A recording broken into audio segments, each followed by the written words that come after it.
आप चाहे किसी भी क्षेत्र में काम कर रहे हो, इस कहानी को सुनने के बाद आप हमेशा उस क्षेत्र में जीतोगे।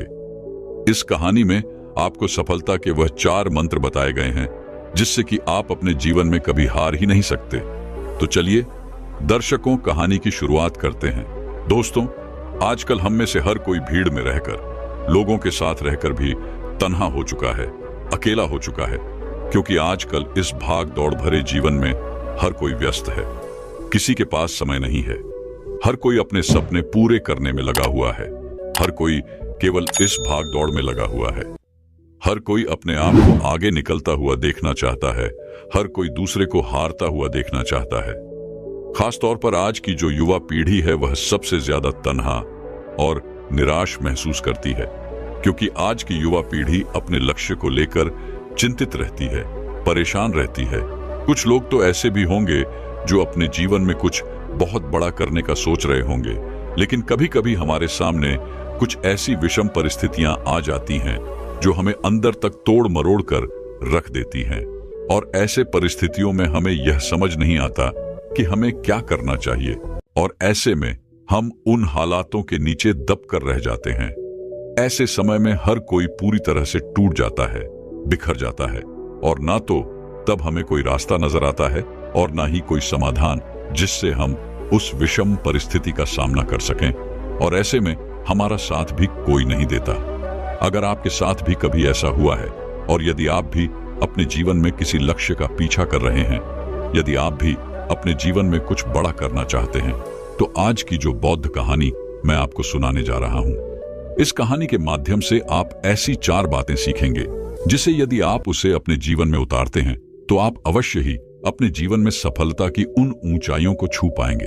फिर चाहे आपका लक्ष्य छोटा हो या बड़ा, आप कोई व्यवसाय करना चाहते हो, आप कोई अधिकारी बनना चाहते हो, या फिर आप किसी क्षेत्र में माहिर होना चाहते हो, आपको सफलता अवश्य मिलेगी। इसके लिए आप इस कहानी को ध्यानपूर्वक सुनिएगा। यह कहानी बहुत पहले की है, जब लोग पढ़ाई करने आश्रम जाया करते थे। यह बात उसी समय की है जब 2 मित्र थे। एक मित्र बहुत अमीर था और एक मित्र बहुत गरीब था, और दोनों में बहुत ही घनिष्ठ मित्रता थी। दोनों बचपन से साथ पढ़े लिखे थे, और बड़े होकर भी वे दोनों एक दूसरे को भूल नहीं पाए थे। दोनों एक ही नगरी में रहते थे, और दोनों एक दूसरे के साथ हमेशा मिलते जुलते रहते थे। यहां तक कि दोनों की शादियां भी हो चुकी थीं, और दोनों को केवल एक ही पुत्र थे, जिसमें गरीब व्यक्ति के बेटे का नाम शामू था और अमीर व्यक्ति के बेटे का नाम सोहम था। और वह अमीर और गरीब व्यक्ति दोनों यही चाहते थे कि उनके बेटे भी एक साथ पढ़े, एक साथ बड़े हों। इसलिए उन दोनों ने अपने दोनों बेटों को एक ही आश्रम में पढ़ने भेज दिया, और दोनों ही पढ़ने में होनहार थे। दोनों खूब परिश्रम भी करते थे, लेकिन जहां शामू अपने गुरु के उपदेशों को सुनने के बाद, उनसे शिक्षा ग्रहण करने के बाद, उनकी बताई हुई हर एक बात को अकेले में जाकर स्मरण करता था, वहीं पर दूसरी तरफ अमीर व्यक्ति का बेटा सोहम अपने गुरु द्वारा दिए गए ज्ञान को सुनने के बाद जब वह आश्रम से निकलता तो अपने दोस्तों के साथ मौज मस्ती और गप्पें लड़ाने में लग जाता, जिस कारण वो पढ़ाई में बहुत कमजोर होता जा रहा था। और सोहम ने कभी भी अपने गुरु के उन उपदेशों का पालन तक नहीं किया, उन्हें कभी अपने जीवन में नहीं उतारा। ऐसे ही देखते देखते काफी समय बीत गया, और अब शामू, जो कि गरीब व्यक्ति का बेटा था, वो अब और भी ज्यादा होनहार हो चुका था। वो आश्रम के सबसे होनहार शिष्यों में गिना जाने लगा, और उसकी लोग खूब प्रशंसा भी करते थे। इसी प्रकार समय बीतता गया, और समय के साथ साथ दोनों में बहुत फर्क भी आ चुका था। दोनों की शिक्षाएं पूरी हो चुकी थी, और शिक्षा पूरी होने के बाद वे दोनों अपने अपने घर को लौट गए। घर लौटने के बाद गरीब व्यक्ति का बेटा शाम अपने पिता से कहता है, पिताजी, अब मैं व्यवसाय करना चाहता हूं, मुझे थोड़ा धन चाहिए। इस पर शाम का पिता कहते हैं, बेटा, मैं तो बहुत गरीब हूं, मेरे पास इतना धन नहीं कि तुम्हें व्यापार करने के लिए धन दे सकूं। तभी शाम कहता है, पिताजी, आप अपने मित्र धनी सेठ से क्यों नहीं कहते, वह मुझे थोड़ा सा धन कर्ज में दे दे और मैं उनका कर्ज जल्दी लौटा दूंगा। शाम के पिता अपने बेटे शाम की बात मान जाते हैं, और वह अपने उस धनी सेठ के पास पहुंचते हैं। वह उससे थोड़ा सा कर्ज लेते हैं और अपने बेटे शाम को दे देते हैं, जिससे शाम अपना नया व्यवसाय शुरू कर पाता है। उधर दूसरी तरफ उस धनी सेठ का बेटा अर्थात सोहम भी एक नया व्यवसाय शुरू करता है। लेकिन सोहम को व्यापार करने की इतनी समझ नहीं थी।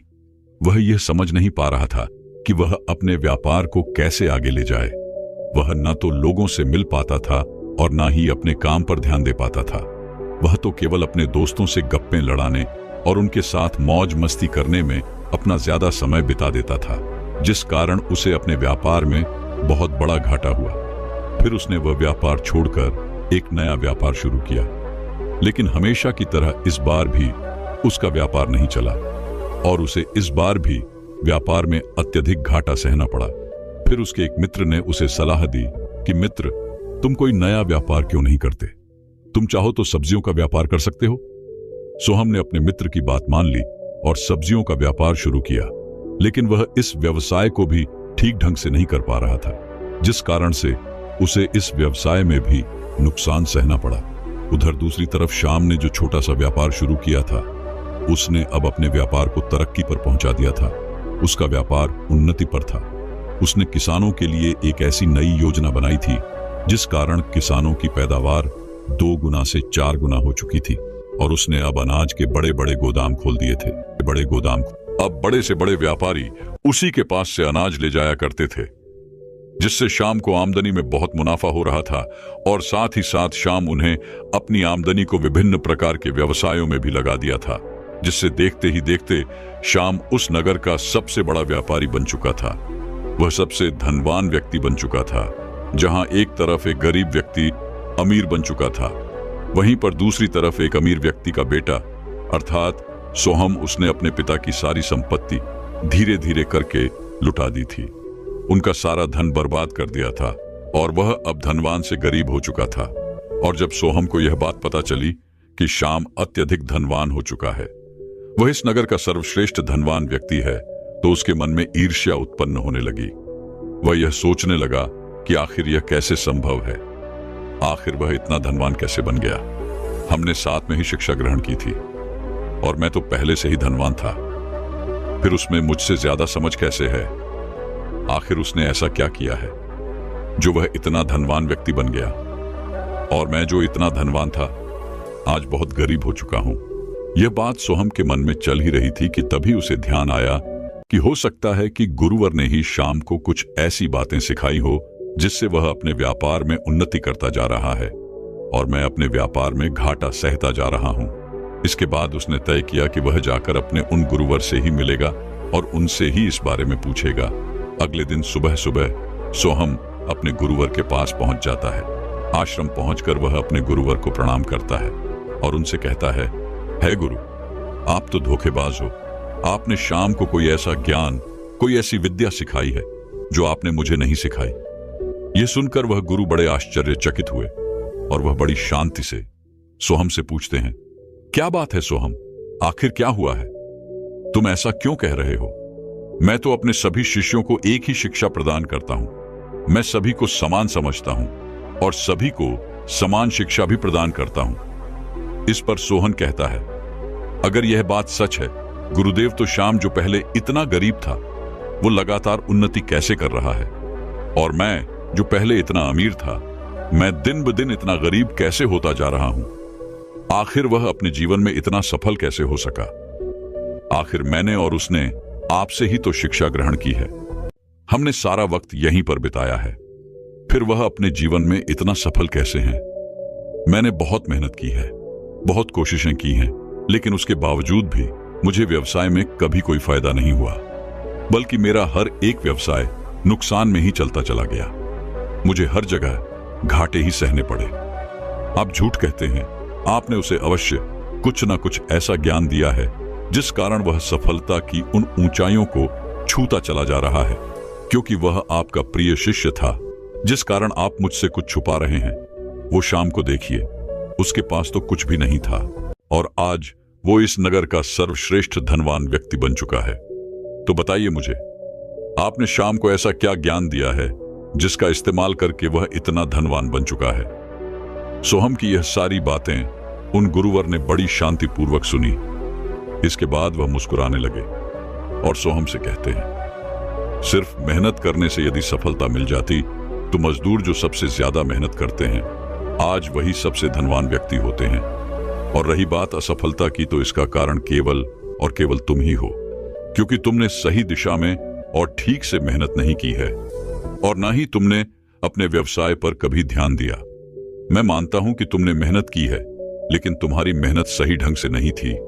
यदि तुम भी शाम की तरह ठीक ढंग से मेहनत कर रहे होते, तो एक ना एक दिन तुम्हें भी सफलता अवश्य मिलती। और इसका सबसे बड़ा कारण यह है कि जब भी तुमने कोई व्यवसाय शुरू किया, तो तुमने बिना सोचे समझे उस पर मेहनत करनी शुरू कर दी, बिना यह जाने कि क्या जो तुम काम कर रहे हो उसमें तुम्हारी रुचि है या नहीं, क्या तुम उस कार्य को उस उन्नति तक ले जा सकते हो या नहीं। जब भी तुम किसी कार्य को करते हो, तो तुम्हें इन 4 चरणों से होकर गुजरना होता है, और यदि तुम इन 4 चरणों को ध्यान में रखोगे, तो तुम भी अवश्य सफल हो जाओगे। इस पर सोहम कहता है गुरुदेव, बताइए मुझे वो कौन से 4 चरण हैं? मैं उन्हें अपने जीवन में अवश्य उतारूंगा। मैं भी सफल होना चाहता हूं, मैं भी कामयाबी की उन ऊंचाइयों को छूना चाहता हूं। तभी वह गुरुवर कहते हैं, यदि तुमने इन 4 बातों को अपने जीवन में उतार लिया, तो अवश्य ही सफलता तुम्हारे कदम चूमेगी। आगे वे गुरुवर सोहम को पहली बात बताते हुए कहते हैं कि जो भी कार्य तुम शुरू करने जा रहे हो, उस कार्य के बारे में अच्छी तरह से सोच और समझ लो।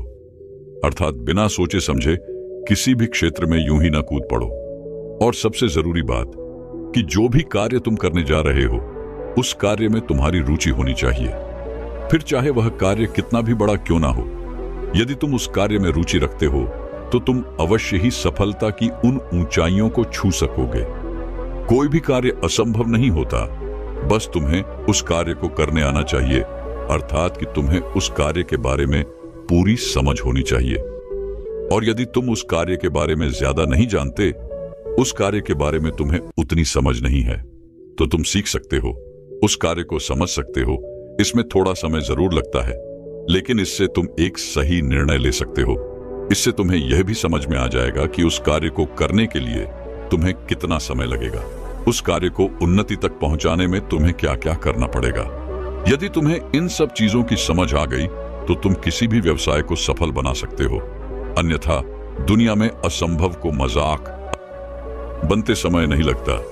जैसा कि तुम्हारे जीवन में खुद घट चुका है, तुम्हारा मित्र जो तुमसे कहीं ज्यादा गरीब था, आज वो इस नगरी का सर्वश्रेष्ठ व्यापारी है, सर्वश्रेष्ठ धनी व्यक्ति है। और तुम्हारे पिता जो कि इस नगरी के सर्वश्रेष्ठ धनी व्यक्ति थे, आज वह कहां है ये तुम भी जानते हो। जिसके पास खाने के लिए ठीक ढंग से खाना नहीं था, आज वो कहां पर है, उसने किन ऊंचाइयों को पाया है, ये तुम देख सकते हो, समझ सकते हो। इसलिए जिस भी कार्य को तुम करना चाहते हो, जिस भी व्यवसाय में तुम आगे बढ़ना चाहते हो, उस व्यवसाय के बारे में पहले अच्छे से जानकारी इकट्ठा करो।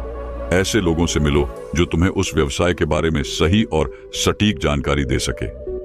उनसे मिलकर उस व्यवसाय के बारे में सही जानकारी एकत्रित करो, और जब वो जानकारियां तुम इकट्ठी कर लो, तो उनका अध्ययन करके तुम्हें यह समझ में आ जाएगा कि क्या तुम उस व्यापार को उस उन्नति तक पहुंचा सकते हो या नहीं।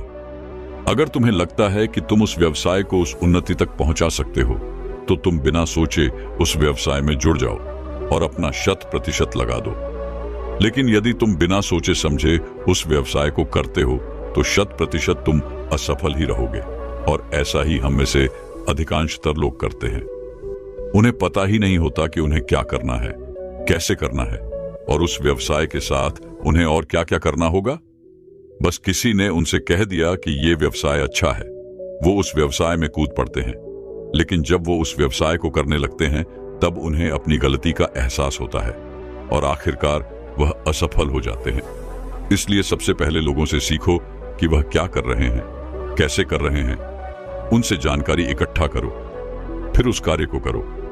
हो सकता है शुरू में तुम्हें इसमें थोड़ी सी तकलीफ आए, हो सकता है कि तुम्हें यह काम असंभव भी लगे, लेकिन जब तुम उस कार्य को बार बार करने लगोगे, तो धीरे धीरे तुम्हारे अंदर आत्मविश्वास जागने लगेगा और वह कार्य भी तुम्हें आसान लगने लगेगा। क्योंकि हर एक व्यक्ति पैदा होते ही सारी चीजें नहीं सीख लेता, वह बड़े होकर हर एक चीजों को एक एक करके सीखता चला जाता है। जैसे जब तुमने पहली बार लिखना शुरू किया था, तो क्या तुम्हें अच्छी तरह लिखना आता था?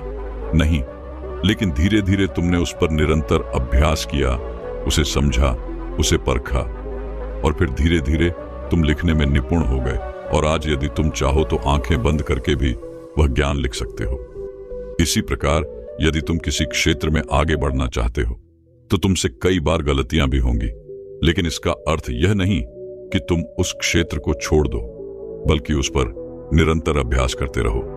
अपनी गलतियों के बारे में सीखो, समझो, उसे सुधारो, जिससे तुम्हारे लिए हर परिस्थितियां आसान होती चली जाएंगी, हर तकलीफें सुलझती चली जाएंगी और तुम अपने व्यवसाय को, अपने लक्ष्य को पाने की ओर और तेजी से आगे बढ़ते चले जाओगे। हर क्षेत्र में कोई ना कोई ऐसा गुरु है जिससे तुम सीख सकते हो, समझ सकते हो, तो उनसे सीखो और आगे बढ़ो।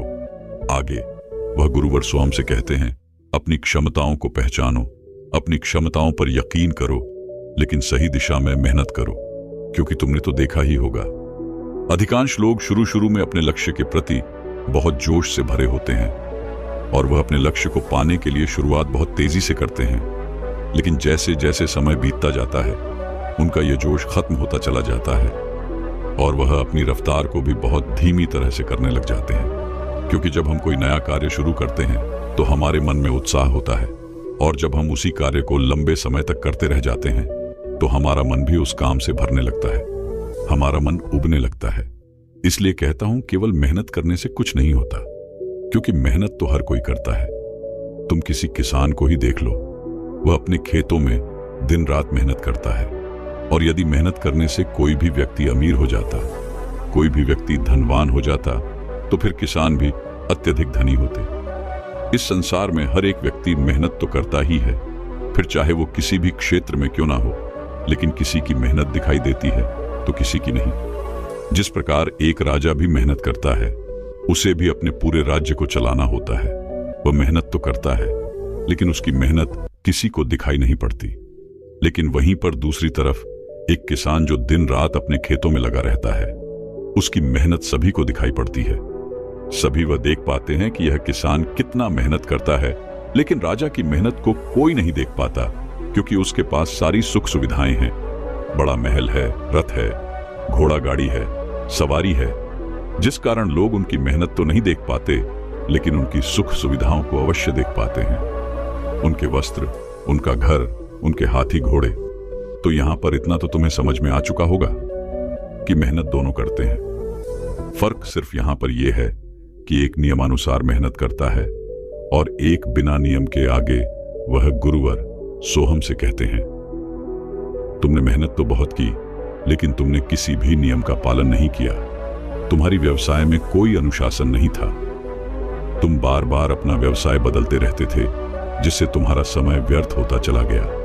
और वहीं पर दूसरी तरफ श्याम ने केवल एक ही व्यवसाय पर पूरा ध्यान दिया, अपना 100% लगाया। उस व्यवसाय के बारे में और सीखा, उसे समझा, अपनी गलतियों से भी उसने सीख प्राप्त की और लगातार वो उसमें मेहनत करता गया, जिस कारण आज वो इतना सफल है। वहीं पर दूसरी तरफ तुम लगातार अपना व्यवसाय बदलते रहे, अपना समय व्यर्थ करते रहे, जिस कारण आज तुम कहां हो ये तुम भी अच्छे से जानते। ये तुम हो। यदि तुम भी सही दिशा में और सही ज्ञान लेकर आगे बढ़ते, मेहनत करते, तो आज तुम भी सफल होते। लेकिन तुमने तो लोगों की बातों पर ध्यान दिया, अपने मित्रों की सलाह को जरूरी समझा। लोग तो तुम्हें भटकाने का काम करते ही रहेंगे। उन्हें क्या, वो तो कहेंगे ही कि यह कर लो, वह कर लो, लेकिन इससे तुम्हारा क्या फायदा? और तुमने उनकी बात मानी, उन्होंने जैसा कहा तुमने वैसा ही किया, और इसका क्या अंजाम हुआ ये तुम भी जानते हो। देखो सोहम, हर व्यक्ति की अपनी क्षमता होती है और हमें अपनी क्षमता का सही इस्तेमाल करना चाहिए, उसे सही दिशा में लगाना चाहिए। लेकिन हम में से अधिकांश लोगों को यह पता ही नहीं होता कि हमें क्या करना है, हमारे अंदर कौन सी ऐसी क्षमता है, हमारे अंदर कौन सी ऐसी रुचि है। हम तो बस इस चीज में लगे रहते हैं कि आज हमने कोई व्यवसाय शुरू किया और कल हमें उसका फल मिलना शुरू हो जाएगा। लेकिन ऐसा नहीं होता। यदि आप कोई बीज बोते हैं तो वह तुरंत ही, अर्थात अगले दिन या एक सप्ताह में वह बढ़कर एक पेड़ की तरह फला फूला नहीं हो जाता। इस चीज को समय लगता है, एक बार में सब कुछ नहीं होता। अगर तुम एक साथ में सब कुछ पाना चाहते हो तो ऐसा कभी नहीं होगा। इसलिए धीरे धीरे अपने कदम आगे बढ़ाओ अपने क्षेत्र में और जानकारियां इकट्ठी करो, उसे सीखो समझो, खुद का मूल्यांकन करो, अपनी ताकत को समझो, जो तुमने सीखा है उस पर यकीन करो, खुद पर यकीन करो। शुरू में थोड़ी बड़ी दिक्कतें तो अवश्य आएंगी, लेकिन धीरे धीरे सब सही हो जाएगा और सब कुछ समझ में आने लगेगा। और तुम्हें कभी यह लगे कि जो मुश्किल इस समय तुम्हारे सामने है वो बहुत बड़ी है, तो उस मुश्किलों के बारे में अध्ययन करो, उसे पराजित करने का प्रयास करो। अपनी क्षमता को बढ़ाओ, अपनी क्षमता को मजबूत करो, उसके बारे में अच्छे से सीखो, क्योंकि तुम ऐसे अकेले नहीं हो जिसके साथ ऐसी तकलीफें हो रही हैं। ऐसा सभी के साथ होता है, लेकिन हम में से अधिकांश लोग इन तकलीफों के सामने घुटने टेक देते हैं, जबकि वहीं पर ऐसे कुछ लोग होते हैं जो इन परिस्थितियों को हराकर आगे की ओर बढ़ चलते हैं। आगे वे गुरुवर सोहम से कहते हैं, हर परिस्थिति एक जैसी नहीं होती, हर परिस्थिति में कुछ अलग होता है, कुछ नया होता है, और हर परिस्थिति आपको बार बार अलग रूप ही दिखाएगी, क्योंकि यही संसार का नियम है। आज जो है वो कल नहीं होता, और कल जो है वो परसों नहीं होता। इसलिए समय के साथ अपने आप को भी और ज्यादा मजबूत बनाना पड़ता है, सीखते रहना पड़ता है, ताकि हम आने वाले परिस्थितियों का सामना कर सकें। अपने आप को समय के साथ बदलना पड़ता है, समय के साथ चलना पड़ता है। ऐसा जरूरी नहीं कि जिस तरह से बाकी लोग सफल हुए हैं उसी राह पर चलकर हम भी उसी तरह से सफल हो जाएं। यदि आपको वह तरीका अपनाकर सफलता नहीं प्राप्त हो रही, तो तुम खुद का तरीका बनाओ, खुद का नया मार्ग बनाओ। लेकिन हम में से अधिकांश लोग तो एक बार की असफलता पर अपना पूरा क्षेत्र, अपना पूरा व्यवसाय ही बदल देते हैं। शुरुआत में भले ही आप उस क्षेत्र में, उस व्यवसाय में असफल हुए हों, लेकिन इसका अर्थ यह नहीं कि आप बार बार असफल ही होंगे। उस असफलता से भी आपको कुछ ज्ञान मिलता है, कुछ अनुभव प्राप्त होता है। उसे ग्रहण करें, उसे स्वीकार करें और अपनी असफलता से सीखें, और अपने उस ज्ञान का इस्तेमाल करके आपको उसी क्षेत्र में सफल होकर दिखाना है। इसके लिए बस आपको अपने पुराने तरीके को छोड़कर कोई नया तरीका अपनाना होता है। कहा जाता है ना, जब हमारे लिए एक रास्ता बंद हो जाता है तो उसकी जगह पर अनगिनत रास्ते खुल जाते हैं। इसलिए हमें केवल उस रास्ते की तलाश करनी है जो रास्ता हमें अपने मंजिल तक ले जा सके। लेकिन हमें कभी भी अपनी मंजिल नहीं बदलनी है। लेकिन हम में से अधिकांशतः लोग यही गलती करते हैं कि वो बार बार एक ही रास्ते को अपनाते हैं, क्योंकि वह उन्हें अच्छा लगता है, वह रास्ता उन्हें पसंद है। लेकिन वह यह भूल जाते हैं कि जिस रास्ते पर कठिनाइयां होती हैं उसी रास्ते पर आगे चलकर हमें सफलता भी प्राप्त होती है। इसलिए आसान रास्ता न चुनकर हमेशा अपने लिए एक सही रास्ता चुनने का प्रयास करें। आगे वह गुरुवर सोहम से चौथी और सबसे जरूरी बात बताते हुए कहते हैं, जीवन में अपने आप को मजबूत बनाओ, शरीर से भी और दिमाग से भी। यह जीवन एक संघर्ष ही तो है। आप इसे या तो हंसकर लड़ोगे या तो रोककर। लेकिन जीवन का मजा तो तब है जब आप इन संघर्षों को हंसकर इन्हें चुनौती दें, क्योंकि इन संघर्षों से तो हमें लड़ना ही है, तो रोककर क्या फायदा। इससे अच्छा है कि हम हंसकर इनका सामना करें और इन्हें चुनौती दें। लड़ाई में दो ताकत सबसे ज्यादा महत्वपूर्ण होती है, पहली मानसिक और दूसरी शारीरिक। जब आप कोई नया कार्य करना शुरू करते हैं तो जाहिर सी बात है कि आपसे कुछ ना कुछ तो गलतियां अवश्य होंगी, और उन्हीं गलतियों पर लोग हंसते हैं और हम निराश हो जाते हैं और हम उस कार्य को छोड़ देते हैं। तो ऐसी स्थिति में जरूरी है कि आप मानसिक तौर पर मजबूत बने, उनकी हंसी को अपनी ताकत बनाएं, अपनी हिम्मत बनाएं, और वह करके दिखाओ जो तुम करना चाहते हो, जो तुम बनना चाहते हो। इसी प्रकार जब हमें कोई डांटता है या हमें कोई कुछ भला बुरा कहता है, तब भी हमें बहुत बुरा लगता है और हम निराश होने लगते हैं, हम चिंतित होने लगते हैं। हमें लगता है कि हमारे चारों तरफ केवल दुख ही दुख है। लेकिन ऐसी स्थिति में हमें अपने मानसिक तौर पर हमें मजबूत बनाना चाहिए। हमें उनकी बातों पर ध्यान नहीं देना चाहिए, क्योंकि वो तो हमेशा हमें तोड़ने का ही काम करेंगे। लेकिन हमें अपने आप को जोड़े रखना है, अपने आप को मजबूत बनाए रखना है। हमारे जीवन में सबसे बड़ा योगदान हमारे माता पिता का ही होता है, जो हमें हमेशा मजबूत बनाए रखते हैं, हमें हमेशा ताकत देते हैं, हिम्मत देते हैं। यदि हमसे कोई गलती भी हो जाती है तो वह यही कहते हैं, क्या हुआ बेटा, कोई बात नहीं, इस बार नहीं हुआ तो अगली बार जरूर हो जाएगा। लेकिन इस तरह निराश ना बैठो, आगे बढ़ते रहो। और दोस्तों, जीत आपके मन पर ही निर्भर करती है। यदि आपका मन कमजोर है तो आप कभी भी जीत नहीं सकते, लेकिन यदि आपका मन मजबूत है, आपका इरादा पक्का है, तो आपको कोई भी नहीं हरा सकता।